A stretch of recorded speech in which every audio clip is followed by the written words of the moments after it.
Dalam riwayat yang lain Rasulullah SAW bersabda, "Ma minkunna imra'atun tuqaddimu baina yadayha min waladiha thalathatan illa kana laha hijaban minan nar."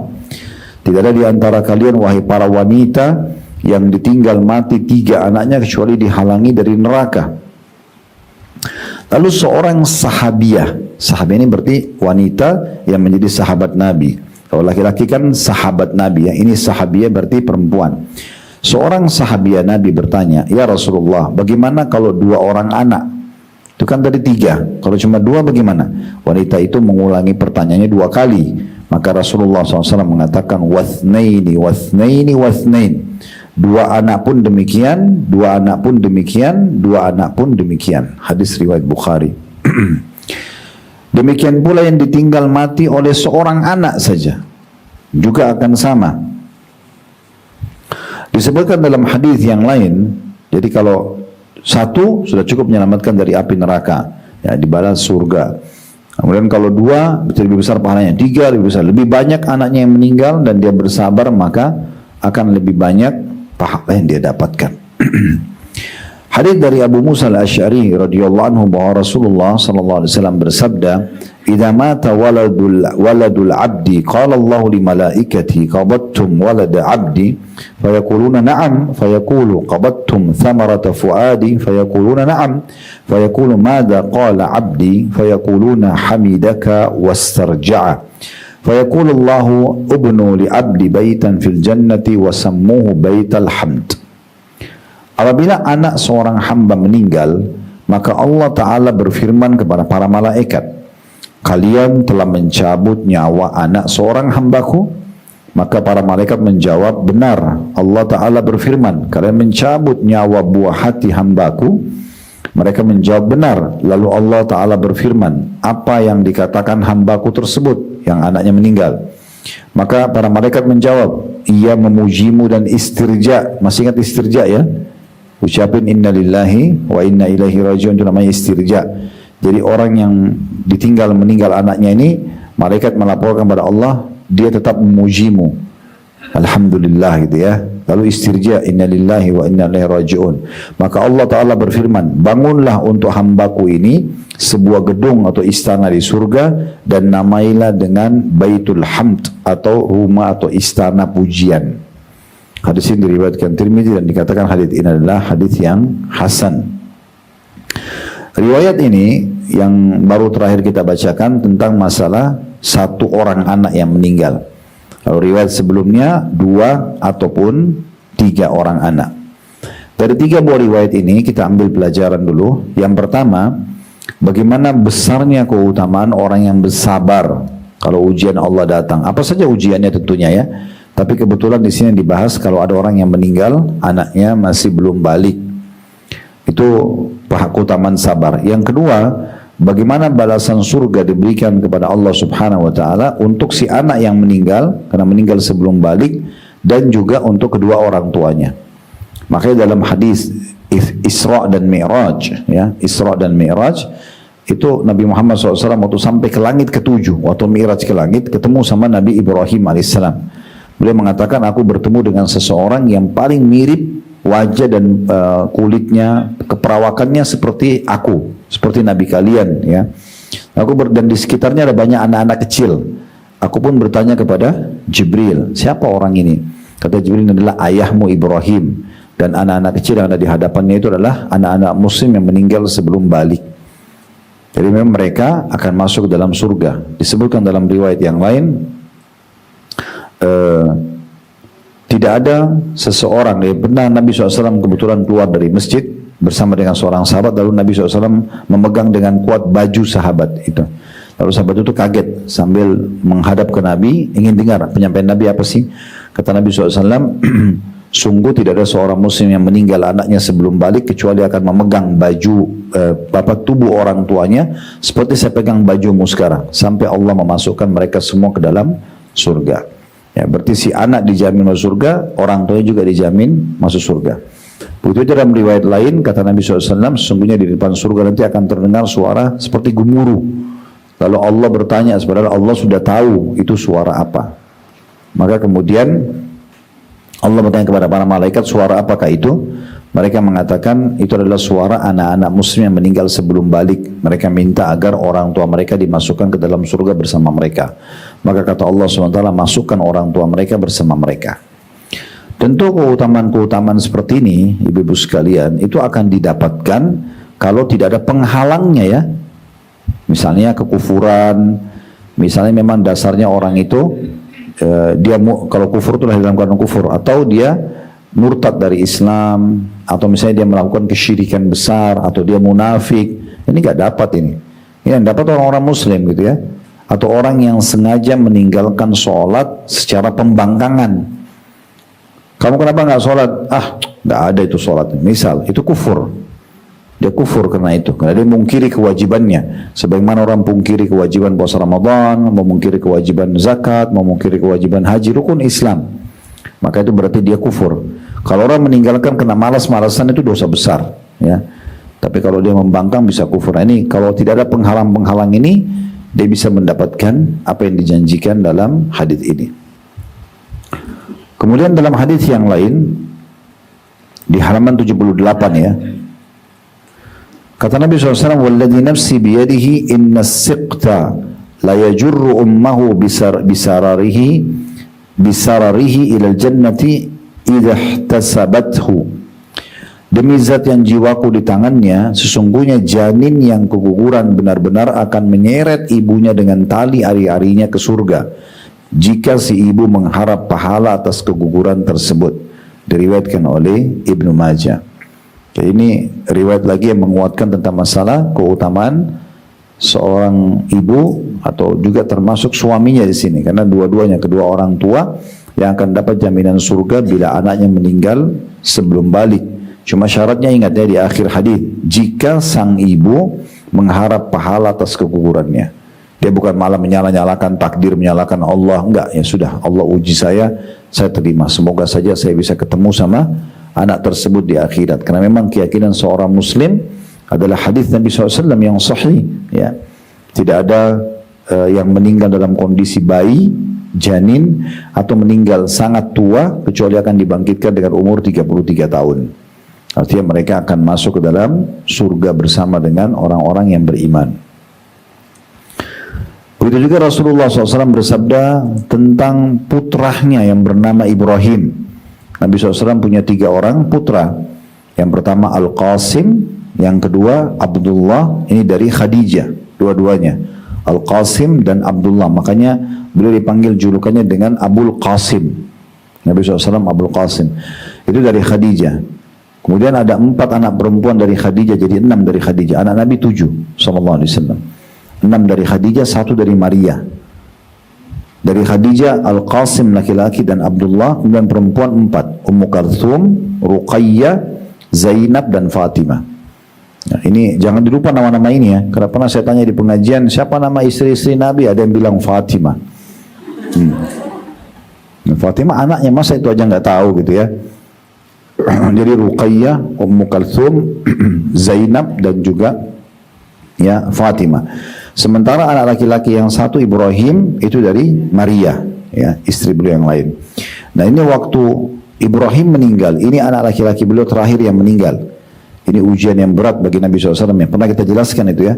Hadis Nabi SAW di dalam salah satu bab yang pernah kita bahas, di poin yang kita bahas, siapa yang ingin musibahnya ringan, lebih ringan ya, atau ringan baginya, maka dia mengingat musibahku, maka pasti musibahnya akan jadi ringan. Musibah Nabi punya 7 orang anak, meninggal semuanya 6 di masa hidup beliau, ya, di masa hidup Nabi SAW. Cuma 1 yang hidup sampai Nabi meninggal, itu Fatimah saja. Tapi semua yang lainnya 3 laki-laki, Al-Qasim, Abdullah dan Ibrahim. Setelah perempuan juga Ruqayyah, Ummu Kalthum dan Zainab, semua meninggal di masa hidup Nabi alaihi salatu wassalam. Istri meninggal pada saat beliau lagi butuh untuk ditemani di Mekah. Ya, pamannya meninggal di awal-awal dakwah, dibutuhkan ya. Banyak sekali. Beliau sudah yatim pada saat lahir. Banyak ujian-ujian datang kepada Nabi sallallahu alaihi wasallam. Nah, khusus Ibrahim ini pada saat meninggal, anak terakhir Nabi SAW yang laki-laki ya, setelah 2 kakaknya meninggal, Al-Qasim dan Abdullah, beliau mengatakan inna lahu murdi'an fil jannah. Sungguhnya ia memiliki orang yang menyusuinya di surga. Hadis ini diriwayatkan oleh Abu Daud. Rasulullah SAW juga bersabda dalam hadis yang lain, as-siqtu yusalla alaihi wa yud'a liwalidayhi bil maghfirati war rahmah. Sesungguhnya kedua orang tua yang janinnya keguguran harus didoakan agar mendapat ampunan dan juga rahmat Allah. Hadis ini diriwayatkan oleh Abu Daud dan disahihkan oleh Syekh Albani. Jadi kita kalau dengar ada berita tentang gugurnya, ya, kegugurannya seseorang teman kita, kerabat kita, tetangga misalnya, kita dapat informasi, maka sunnahnya kita mendoakan dia agar mendapatkan ampunan dan juga rahmat Allah subhanahu wa ta'ala. Jadi ini yang dimaksudkan. Tentu ini yang disinggung oleh beliau adalah hanya orang keguguran, ya. Tetapi cukup banyak hadis-hadis yang sudah kita pelajari sebelumnya tentang masalah ujian-ujian yang datang, seperti hadis riwayat Muslim, tidak ada yang menimpa seorang muslim dari capek, letih, penyakit, gangguan orang, bahkan duri yang menusuk tubuhnya kecuali jadi pembersihan dosa-dosanya. Jadi ini juga masuk, mungkin kita termasuk salah satunya dari orang-orang tersebut yang memang Allah subhanahu wa ta'ala pilih, diberikan ujian dengan tujuan untuk menambah pahala dia. Pernah saya kasih contoh rasional, kadang-kadang ibu-ibu sekalian, ada derajat di surga, untuk meraihnya kita butuh 100 tahun sholat malam, 100 tahun puasa, 100 tahun zikir, tapi Allah cuma kasih kita umur misalnya 80 tahun, masih selisih 20 tahun. Bagaimana caranya kita sampai ke derajat tersebut padahal Allah mau kita sampai ke sana? Maka Allah datangkan ujian, penyakit, gangguan orang, segala macam lah. Nah, itu semua ujian-ujian akan menambah derajat kita di surga, ya. Makanya waktu ditanya kepada Nabi SAW, siapa orang yang paling berat ujiannya? Kata Nabi SAW, para nabi-nabi. Kemudian datang orang-orang yang imannya mendekati para nabi-nabi, lalu seterusnya datang sesuai dengan kadar iman seseorang di dalam agamanya. Jadi banyak, semua ujian tersebut akan menjadi penyebab, ya, kita akan mendapatkan banyak sekali derajat-derajat di surga. Kemudian juga saya sudah pernah jelaskan, di setiap ujung dari sebuah ujian, yakinlah fa inna ma'al usri yusra. Di setiap kesulitan kata Allah pasti ada kemudahan. Tinggal kita nikmati prosesnya aja. Dan Allah ulangi lagi, inna ma'al usri yusra. Di setiap kesulitan pasti ada kemudahan. Jadi nggak usah kita khawatir. Jadi dia ada garis startnya, ada garis finishnya, pasti. Ya, dan Nabi SAW sudah ingatkan, inna masadmatu fil ula. Kesedihan itu sebenarnya yang berat cuma di awal. Setelah berlalu 2 hari, 3 hari, 1 minggu, 1 bulan sudah biasa aja, gitu kan? Itu di awal, makanya butuh kesabaran di awal. Makin Bapak Ibu tidak mengeluh atau mengeluhkan ujian Allah itu kepada manusia, maka makin besar pahalanya. Nah, kita kalau lagi sakit, kita bukan bicara sama dokter, ya, kita bicara sama semua orang. Siapa saja kita temui, saya sakit ini. Seakan-akan kita sedang ngeluh, nih Allah lagi uji saya dengan sakit nih. Masa kita keluhkan Allah pada makhluk? Kan nggak mungkin. Sementara Allah itu maha melihat, maha mengetahui, dan Allah uji dengan keluasan ilmunya. Allah tahu. Dalam hadis yang lain juga disebutkan, kata Nabi SAW, Allah tidak akan menguji hamba di atas kapasitasnya. Gak mungkin Allah uji kita sementara kita gak bisa lalui. Ya. Oleh karena itu ikutin kiat-kiat syar'i, insya Allah kita akan aman. Pertama, terima dulu sebagai takdir Allah, ujian, kita mulai bersabar, lalu kalimat istirja, inna lillahi wa inna ilaihi raji'un, lalu ikhtiar. Cari jalan keluar, berobat kalau sakit, gitu kan? Pikirin satu strategi bisnis yang mungkin bisa membayar utang kita misalnya, dan seterusnya. Kita akan pindah ke poin ke-21, ya. Ini tentang meneladani para sahabat dan tabi'in ketika mendapat musibah. Bagaimana mereka, ya, menghadapi musibah-musibah. Jadi ada orang-orang saleh sebelum kita sudah mengalaminya. Kalau seandainya kita sendiri, ibu-ibu sekalian yang mengalami, wajar ya, mungkin kita sulit untuk sabar. Tapi ternyata orang-orang sebelum kita semuanya sudah mengalami itu. Saya pernah jelaskan, siapa di antara kita tidak pernah sakit kepala, tidak pernah sakit gigi, tidak pernah keseleo, tidak pernah demam misalnya, tidak pernah misalnya ditipu orang, tidak pernah disakiti orang, tidak pernah digibah, fitnah, dan itu semua orang laluin gitu ya. Seperti itu. Nah, bagaimana para sahabat, orang-orang yang sangat dekat dengan Nabi SAW, dan di masa itu mereka masih menyaksikan turunnya wahyu, bagaimana mereka menghadapi ujian-ujian. Di sini di halaman 80, kata penulis di poin 21, meneladani para sahabat dan tabi'in. Tabi'in generasi yang datang setelah sahabat. Kalau sahabat yang belajar langsung dari Nabi, setelah Nabi SAW meninggal, yang belajar dari sahabat namanya tabi'in. Bagaimana mereka pada saat menghadapi atau mendapat musibah. Kata penulis, dari sekian banyak kisah-kisah tentang mereka, kita ambil sepercik saja atau sedikit saja. Semoga memberikan sedikit gambaran tentang bagaimana mereka menyikapi musibah. Tentu saja semakin banyak kita gali dari sejarah mereka, maka hati kita akan semakin kokoh dan tabah dalam menghadapi berbagai ujian. Sebagaimana Allah Ta'ala pun mengisahkan sejarah para nabi kepada Rasulullah SAW adalah untuk meneguhkan hati beliau. Allah Subhanahu Wa Ta'ala berfirman tentang kisah Rasul-Rasul sebelum Nabi Muhammad SAW, gitu ya. Agar Allah ceritakan kepada Nabi Muhammad SAW agar Nabi Muhammad sendiri juga bersabar. Berarti sudah jelas Nabi Muhammad itu manusia biasa, tapi Allah tekankan dia supaya dia bersabar, dan ini jadi pelajaran juga buat kita agar bersabar. Dalam surah Hud ayat 120 berbunyi, wa kullan naqussu 'alaika min anba'i rusuli ma nuthabbitu bihi fu'adak wa ja'aka fi hadhil haqqu mau'izatun wa dzikra lil mu'minin. Dan semua kisah Rasul-Rasul, hai Muhammad, kami ceritakan kepadamu, agar dengan kisah itu kami teguhkan hatimu. Dan di dalamnya telah diberikan kepadamu segala kebenaran, nasihat, dan peringatan bagi orang yang beriman. Jadi Nabi Muhammad SAW sini pun disuruh bersabar, disuruh mengambil pelajaran dari kisah-kisah orang sebelum kita. Nah sekarang kita juga coba dengarkan kisah para sahabat Nabi.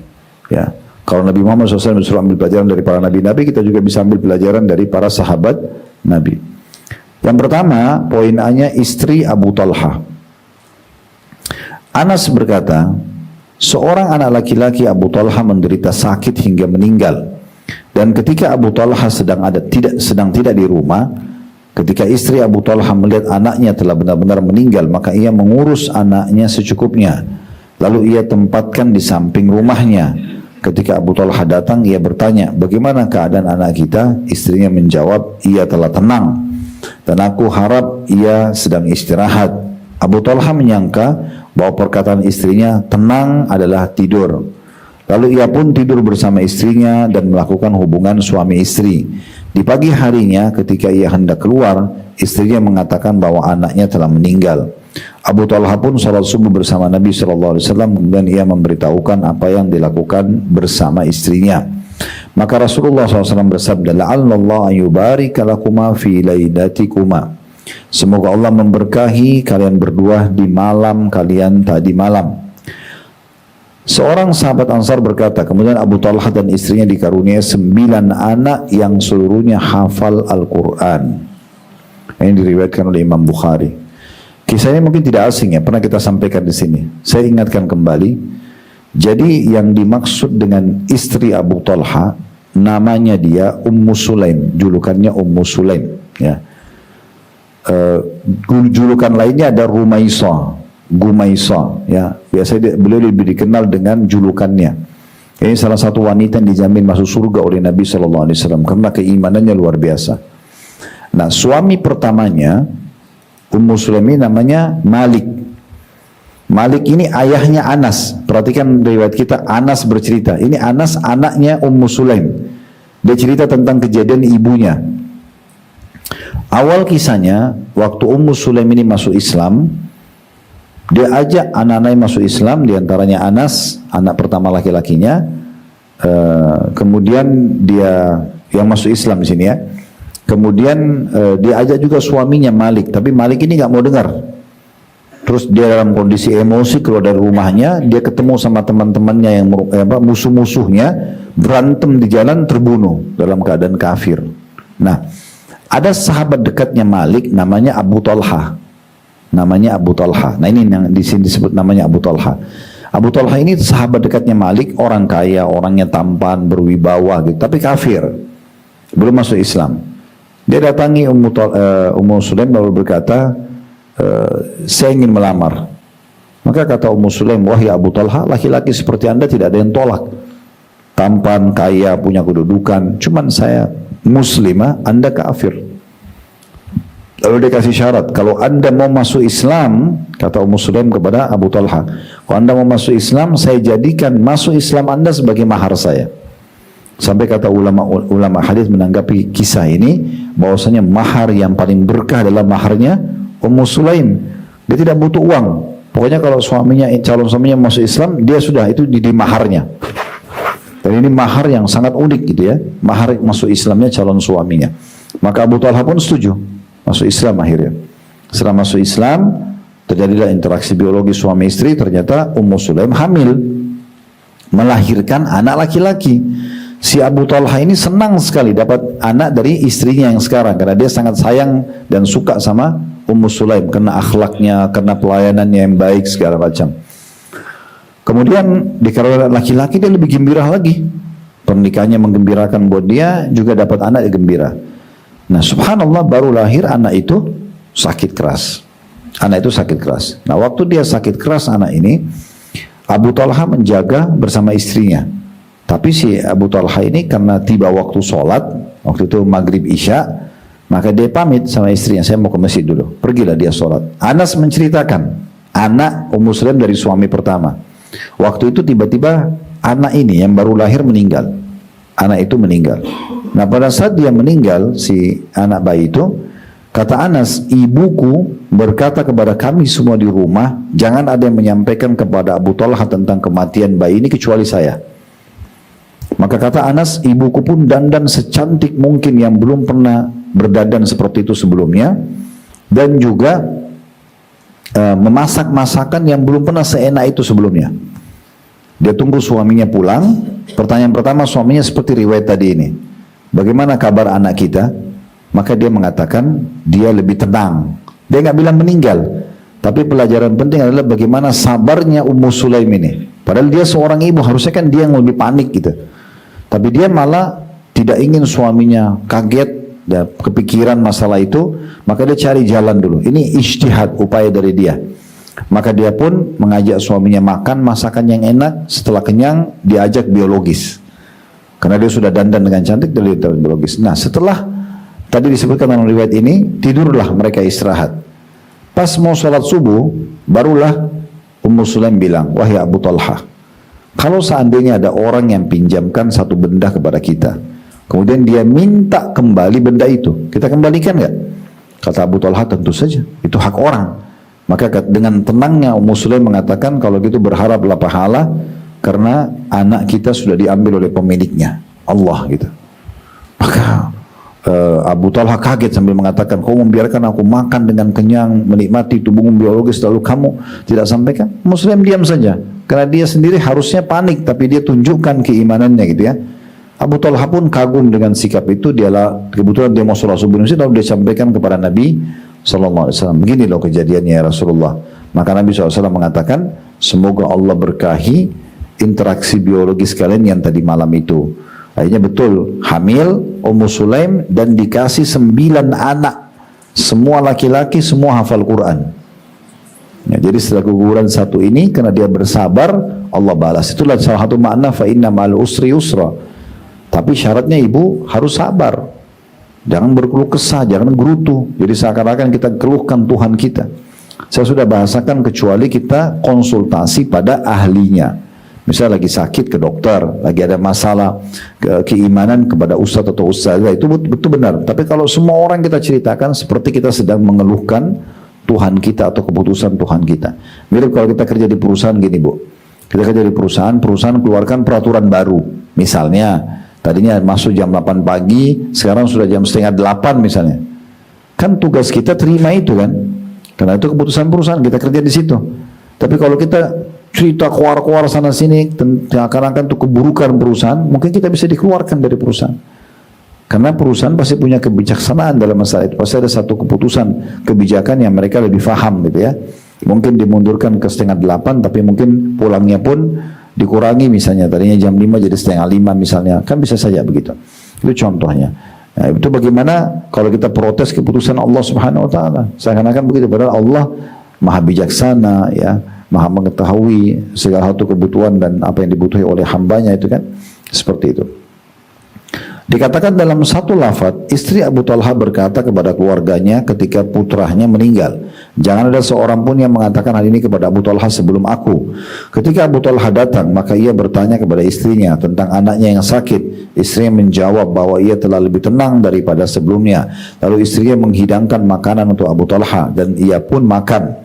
Kemudian istrinya berpura-pura tidak terjadi apa-apa hingga Abu Talha menggaulinya. Setelah itu barulah istrinya berkata, wahai Abu Talha, bagaimana menurut pendapatmu apabila satu kaum menitipkan sesuatu kepada satu kaum yang lainnya, kemudian mereka meminta mereka untuk mengembalikan titipan itu. Apakah mereka wajib mengembalikan titipan tersebut? Maka Abu Talha menjawab, tentu saja mereka wajib mengembalikan titipan itu. Maka istri Abu Talha menjawab, kalau demikian maka relahkanlah putramu, ikhlaskan ya. Maka Abu Talha pun marah atas apa yang telah diperbuat istrinya. Di pagi hari ia pergi menemui Rasulullah SAW dan mengadukan perbuatan istrinya. Rasulullah SAW tersenyum lalu bersabda, barakallahu lakuma fi ghabiri lailatikuma. Semoga Allah memberkahi kalian berdua di malam tadi. Nah, dari sebelum tadi Allah justru mengaruniai keturunan yang banyak ya karena kesabarannya. Dikatakan oleh beliau, wahai saudariku yang budiman, istri Abu Talha merupakan cerminan pribadi seorang istri yang sabar, rela, teguh hati, dan mengharapkan pahala atas musibah yang ia alami. Maka Allah Ta'ala menggantikannya dengan yang lebih baik. Tidak ada seorang wanita yang lebih berat ujiannya selain Fatimah radhiyallahu anha yang merupakan penghulu wanita penghuni surga. Beliau tinggal wafat oleh ayahnya Rasulullah SAW. Yang kita ketahui bahwa tidak ada musibah agama terbesar di dunia selain wafatnya beliau SAW. Apa yang Fatimah lakukan pada saat ayahnya meninggal tidak lebih dari mengucapkan perkataan yang benar dan terjaga dari apa yang diharamkan. Ia berkata, duhai ayahku, alangkah dekatnya ia dengan Robnya. Jadi di poin pertama ini kisah tentang Ummu Sulaim atau istri Abu Talha. Kita sudah dengarkan bagaimana pelajaran yang bisa kita ambil, bagaimana teguhnya hatinya, keimanannya, sehingga dia bisa menenangkan suaminya dan bisa menerima keputusan Allah Subhanahu wa Ta'ala. Karena sabar itu Allah gantikan ya, anak penggantinya satu hilang, 9 atau 9 lahir setelah itu, plus lagi semuanya jadi anak-anak penghafal Al-Quran. Nah, begitu juga diberikan contoh tambahan di halaman 83 tentang Fatimah radhiyallahu anha. Pada saat ayahnya meninggal Rasulullah SAW, beliau bersabar. Beliau sambil mengatakan, duhai ayahku, alangkah dekatnya engkau dengan Rabbmu. Ya, ini berarti menandakan engkau sekarang sudah kembali kepada Tuhanmu. Ya. Kisah B-nya, ini kisah tentang takziah Fudail bin Iyad. Ini salah satu tabi'in. Ya. Jadi kan dikatakan kita ambil pelajaran dari sahabat dan tabi'in. Nah, kalau sahabatnya tadi Abu Talha dan istrinya. Kalau tabi'in diambil kisah Fudail bin Iyad. Fudail bin Iyad ini dulu perampok, Bu. Dia dari suku yang suka perampok. Dan dulu sebelum dia sadar, dia sudah muslim. Sebelum dia sadar, itu terkenal ada satu titik yang dia selalu berjaga-jaga di sana. Semua orang takut lewat di situ. Karena kalau sudah lewat situ pasti dibunuh sama dia, diambil hartanya. Di perampok jalan. Tapi subhanallah Allah kasih hidayah. Satu waktu dia mau masuk maling di rumah orang, kemudian dia mendengarkan ada pemilik rumah itu lagi sholat malam, membaca alam ya'ni ayat alam ya'ni ladzina amanu takhsha qulubuhum dzikrillah wa ma nazala minal haqq, yang artinya belum tibakah saatnya orang-orang beriman itu lunak hatinya terhadap apa yang diturunkan ya oleh Allah Subhanahu wa taala dari kebenaran ya. Maksudnya dari ayat-ayat Al-Quran ya. Jadi dia pun tersentuh dengan ayat itu. Lalu kemudian dia mulai taubat dan memperbaiki keadaannya sehingga dia menjadi ulama besar. Ini berarti bukan mustahil Bapak Ibu sekalian, seseorang itu sejauh apapun dari Allah asal dia mau kembali kepada Allah, dan makna taubat artinya kembali kepada Allah ya. Maka insya Allah Allah akan bukakan pintu-pintu kebaikan. Nah, ini ada kisah dari tokoh kita Fudail bin Iyad. Tapi ini kisah berhubungan dengan takziah. Takziah berarti kita datang menghibur orang atau keluarga tepatnya. Keluarga yang sedang kesedihan karena meninggal. Itu takziah ya. Seseorang dari kalangan salafus saleh ditinggal wafat oleh putranya Sufyan bin Uyainah koma, Muslim bin Khalid dan yang lainnya berusaha menghiburnya. Ia tetap dalam kesedihan yang mendalam hingga datang Fudail bin Iyad untuk takziah atau menghiburnya. Ia berkata, bagaimana pendapatmu apabila kamu dan anakmu dipenjara, lalu aku membebaskan putramu lebih dahulu daripada kamu? Apakah engkau akan bergembira? Laki-laki itu menjawab, tentu saja aku akan gembira. Maka Fudail berkata, sungguhnya putramu telah keluar dari penjara dunia sebelum kamu. Maka laki-laki itu pun terhibur. Di sini maksudnya Fudail bin Iyad rahimahullah memberikan pemahaman dengan ilmu yang benar bagi orang yang sedang sedih karena meninggal anaknya. Tentu di sini tidak disebutkan siapa yang sedang meninggal anaknya itu, tapi yang diberatkan bagaimana pesannya Fudail bin Iyad. Disebutkan situ ada Sufyan bin Uyainah, ini ulama besar juga. Coba menghibur orang tersebut, masih sedih. Dihibur juga dengan Muslim bin Khalid, ini seorang juga tabi'in masyhur juga, masih sedih, gitu kan? Sampai datang Fudail bin Iyad, lalu kemudian menghiburnya.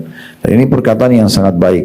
Kita disunnahkan kalau takziah datang menghibur keluarga orang yang sedang meninggal. Ingat, takziah bukan untuk si mayit. Kenapa banyak orang baca Quran di rumah orang yang meninggal segala macam? Karena dia pikir untuk mayit. Ini bukan untuk mayit. Takziah itu bukan untuk mayit. Takziah untuk keluarganya mayit. Makanya kita sunnahnya membawa makanan dan minuman. Kita mendoakan dan menyabarkan mereka. Kemudian kita pulang. Dan tidak usah berlama-lama. Ini bukan ziarah. Ziarah duduk ngobrol makan atau silaturahim. Ini betul-betul takziah menghibur kesedihan mereka. Makanya waktu Ja'far bin Abi Thalib radhiyallahu anhu meninggal di perang Mu'tah, maka Nabi SAW mengatakan, Isna'u li ali Ja'far fa innam asabu ma lam yusibkum. Buatlah masakan dan makanan buat keluarga Ja'far. Buat keluarga Ja'far yang meninggal Ja'far. Dibuatkan makanan buat keluarganya karena mereka sedang ditimpa apa yang tidak menimpa kalian. Mereka sedang sedih, enggak ada waktu untuk masak segala macam. Nah, maka kita memberikan kepada mereka makanan. Lalu juga Nabi SAW biasa kalau takziah datang dan menyabarkan. Seperti perkataan beliau, a'zamallahu ajrakum, semoga Allah mengagungkan pahala kalian. Inna lillahi ma'ata, milik Allah yang dia beri, walillahi ma'akhad, milik Allah yang dia ambil, ya. Wa kullu syai'in bimiqdar, dan semuanya berjalan sesuai dengan apa yang sudah ditakdirkannya, apa yang sudah ditakdirkannya. Jadi sabar. Lalu Nabi SAW pulang. Jadi tidak berlama-lama gitu ya. Sekarang ada orang duduk lama-lama bermain gaple lah segala macam gitu ya. Atau melakukan ritual-ritual yang tidak pernah ada contohnya dari Nabi SAW. Karena dia berpikir takziah untuk si mayit. Ya. Mana lagi keluarga mayit kadang-kadang masih sedih. Dia harus siapin makan buat tamu-tamu datang. Ini tidak sesuai dengan sunnah. Sunnah justru mereka harus dihibur. Dan maksimal Nabi SAW bertakziah selama 3 hari saja. Jadi nggak ada 7 hari, 40 hari itu nggak ada dalam contoh-contoh Nabi SAW. Yang ada cuma 3 hari.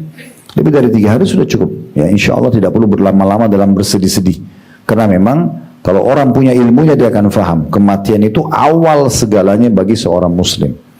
Karena dia kalau mati dia sudah menuju ke akhirat. Kita kan untuk melihat hasil sholat kita, hasil puasa kita, hasil zakat, semua amal-amal soleh kan harus mati dulu. Mati dulu baru kita lihat hasilnya. Kalau tidak mati nggak bisa kita lihat. Kita kalau mati baru bisa ketemu dengan Rasulullah SAW, ketemu dengan orang-orang tua kita yang sudah meninggal, melihat surga yang dijanjikan, bahkan menuju untuk masuk ke sana secara abadi setelah ditimbang amal, ditimbangan amal hari kiamat kan gitu. Jadi harus melalui mati. Mati itu sebuah pintu harus kita lalui. Jadi itu bukan akhir segalanya, tapi awal segalanya. Yang menjadi akhir segalanya bagi orang-orang kafir saja.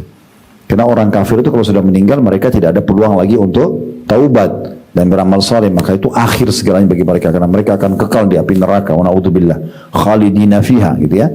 Saya sudah pernah ingatkan kalau ibu-ibu ada teman atau kerabat yang non muslim, jangan pernah ragu untuk tawarkan Islam. Tawarkan saya bagaimana pendapatmu tentang Islam, ajak dia berdiskusi di agama kita, lalu kita sampaikan semampu kita. Kita tidak tahu tutur kata kita yang mana yang menyentuh seseorang untuk masuk ke dalam Islam.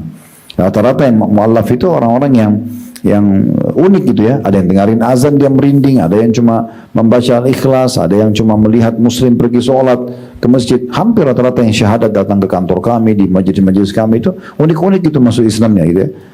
Dengan sangat sederhana, kadang-kadang mungkin kita bagi orang Islam sering dengar azan biasa aja, tapi bagi mereka tidak, mereka merinding, syahadat akhirnya, dan begitulah kurang lebih ya. Jadi jangan membuat mereka nunda-nunda untuk masuk ke Islam. Kita coba tawarkan. Kita tidak perlu menjadi Dr. Zakir Naik, Ahmad Didat yang harus menguasai kitab mereka, kita nggak perlu ya.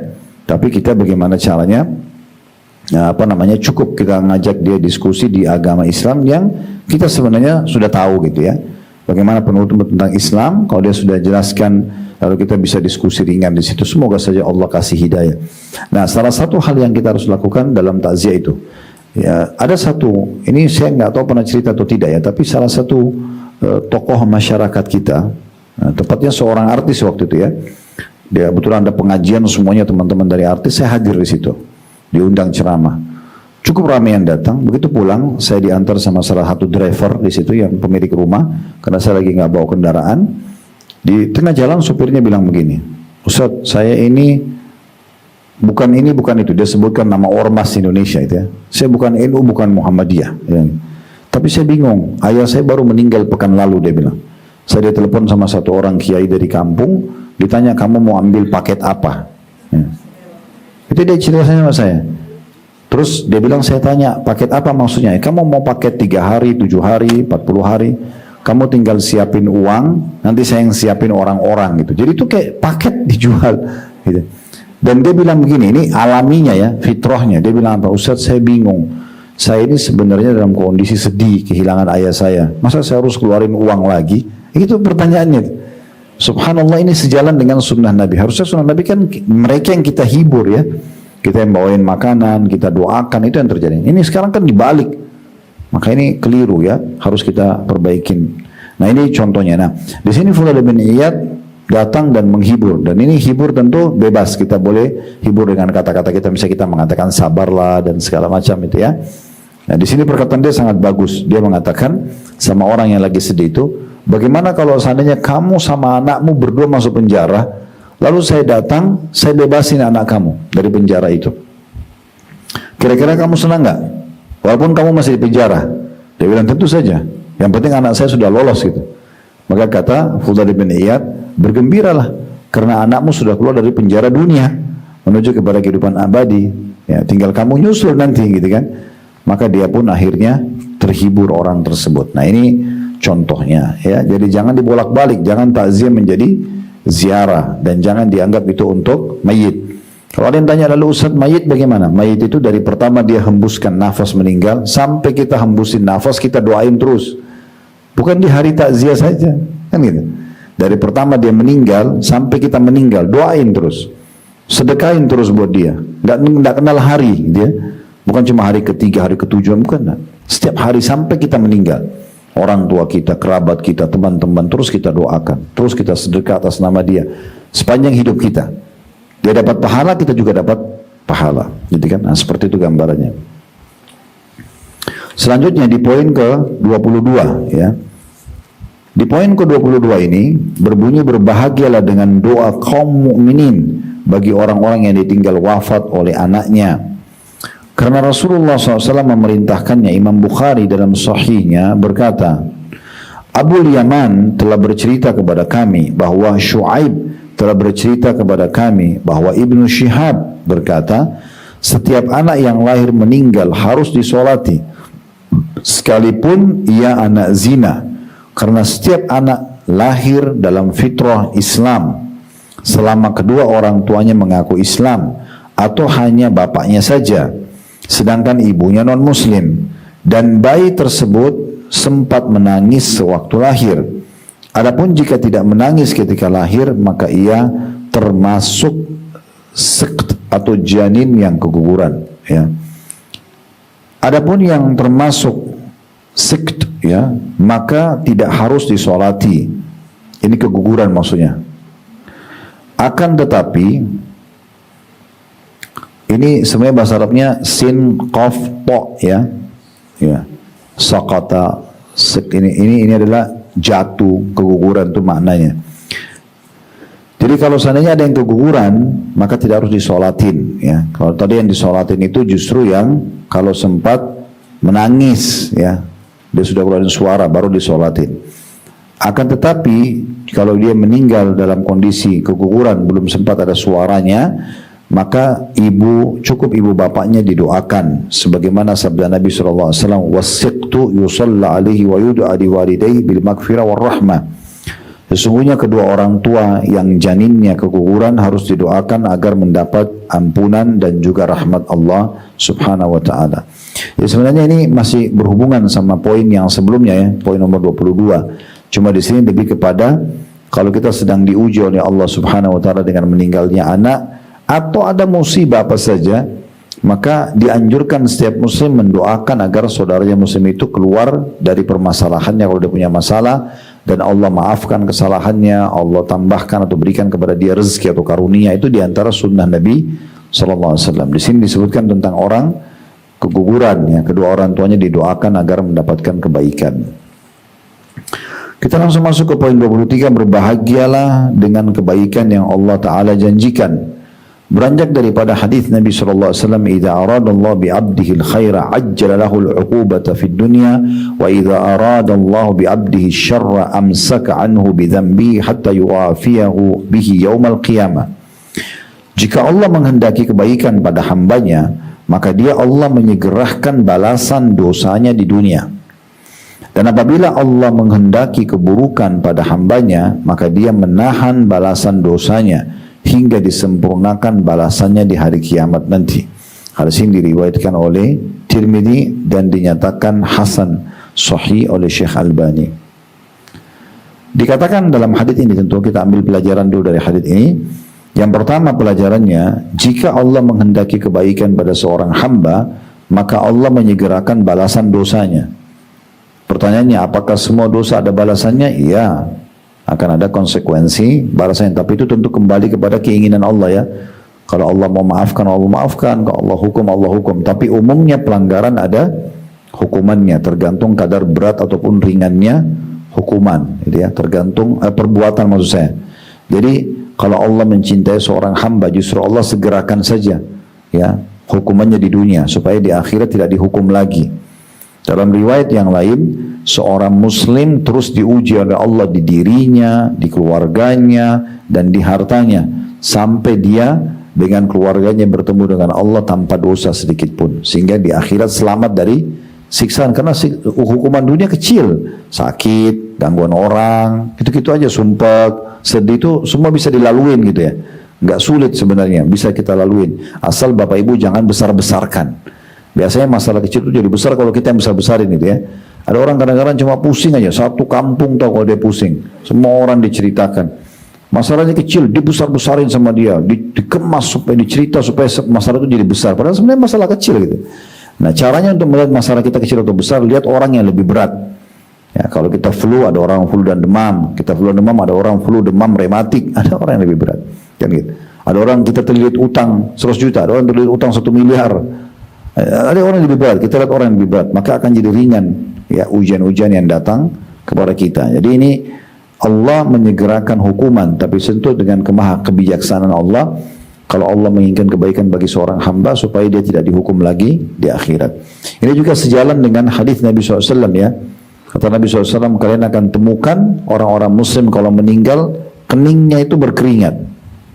Ya, keningnya berkeringat. Itu penyampaian Nabi dalam hadis. Ini juga dinukil oleh Imam Qurtubi dalam kitab At-Tazkirah beliau.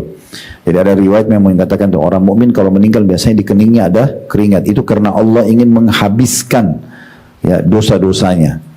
Alhamdulillah. Dan kata Nabi SAW, dan engkau akan temukan matinya orang kafir itu kan mudah.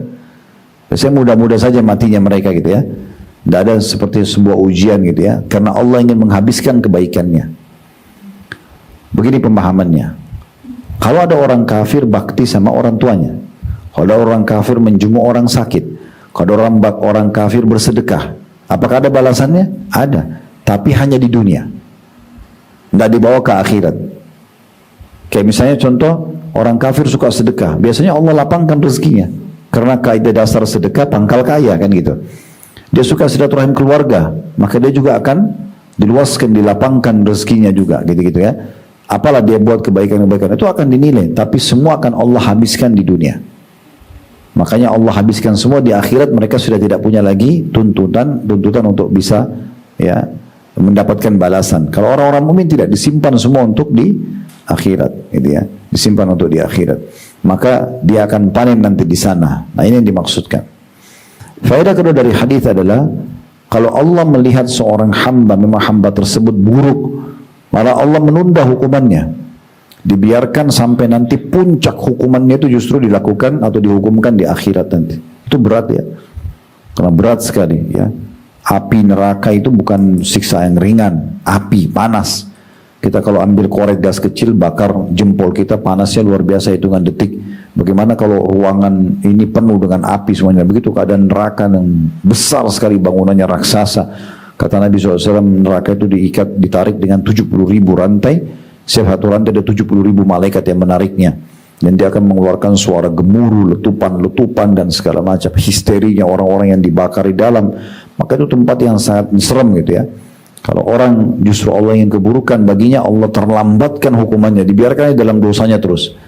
Dari sini kita ambil pelajaran, jangan berpikir kok orang itu buat dosa nggak dihukum. Akan dihukum. Di dunia kalau tidak dihukum berarti Allah justru mau keburukan buat dia. Di akhirat lebih berat hukumannya.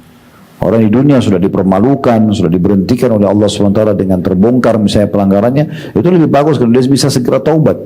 Gak perlu dibawa ke akhirat yang akan lebih berat hukumannya. Ini dua faedah dari hadis yang baru kita baca.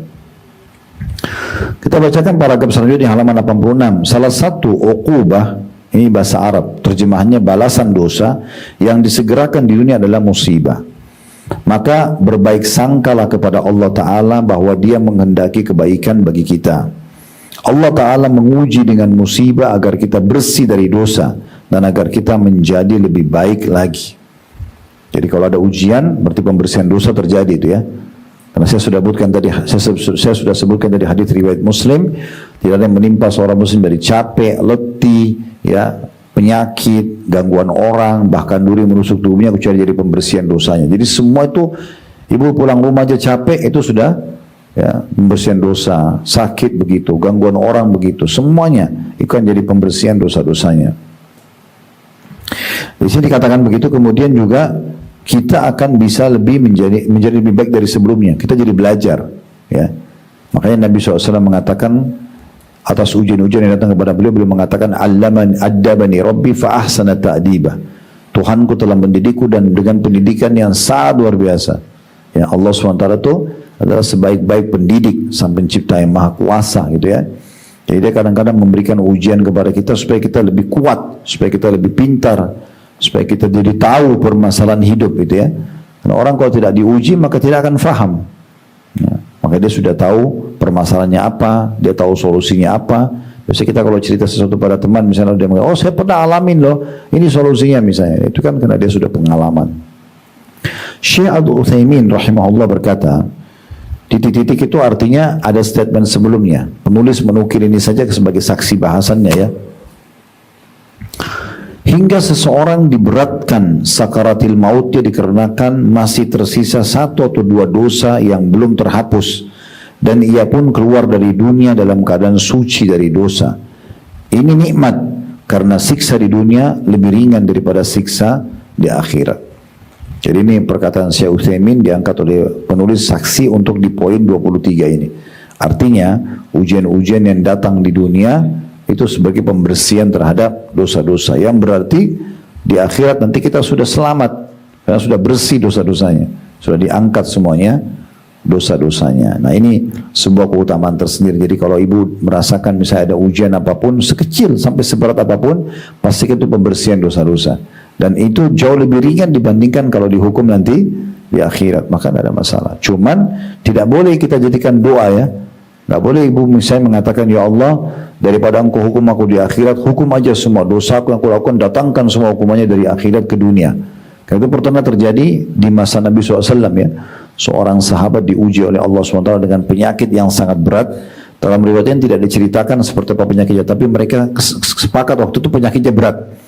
Lalu Nabi SAW dilaporkan, Nabi berkunjung ke rumahnya. Waktu Nabi lihat, ini orang kok parah benar sakitnya. Lalu Nabi tanya pertama, apa yang kau panjatkan doamu kepada Allah? Dia bilang, saya bilang ya Rasulullah, ya Allah kalau seandainya ada hukuman dari dosa-dosaku di akhirat, percepatlah di dunia. Kata Nabi SAW, Maha suci Allah. Kenapa kau ucapkan itu?